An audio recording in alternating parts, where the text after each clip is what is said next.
So now that the weigh-ins has been completed between Errol Spence Jr. and Yordenis Ugas, the fight is set to take place tomorrow. Both of them guys done made weight and looking forward to it. And we're going to find out after the fight what's going to happen. That's the big question that's really going to happen.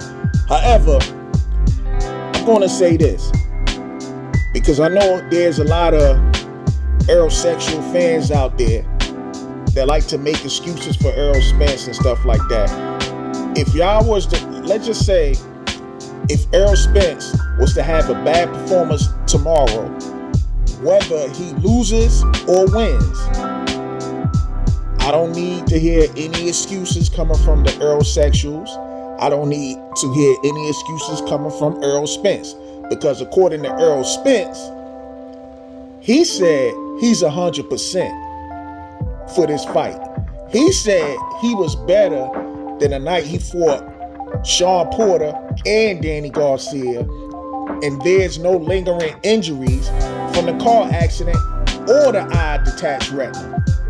He also said when he was in camp and he was doing a spar, he got hit in the eye, the same eye that he had a detached retina from, that it didn't bother him, and his bone structure is 100%, healed and all that other stuff.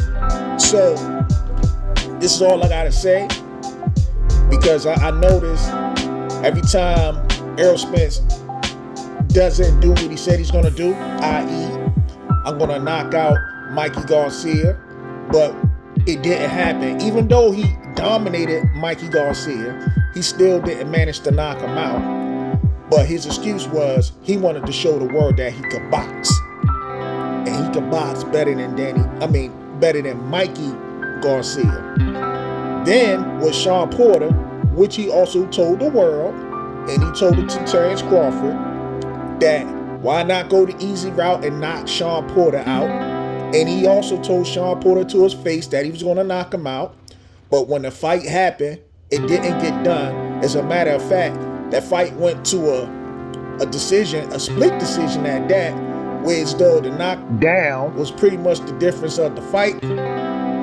However, if you leave it up to Errol Spence and his fans, they will tell you that he wanted to beat Shawn Porter in Shawn Porter's style, which is just kind of ridiculous to me, even though Errol Spence came out and said he was going to knock out Shawn Porter. Also, you heard some of these YouTube groupies back then made up another excuse for Errol Spence by saying Errol Spence was weight drained when he fought Shawn Porter, which I kind of find it odd, because the man fights at 147 and he's a champion. So being weight drained is not an excuse that I need to hear. It's not like Errol Spence came down in weight from the Mikey Garcia fight to the Shawn Porter fight. That didn't happen. So that excuse right there alone is bogus. So again, if he comes out and have a bad performance, I don't want to hear any excuses. With that being said, tomorrow we're going to find out, is it really all about strap season, or was it about cap season? Because the one thing we do know for the past 4+ years, when it comes to Terrence Crawford and Errol Spence, we know Errol Spence been all about quack season. Quack.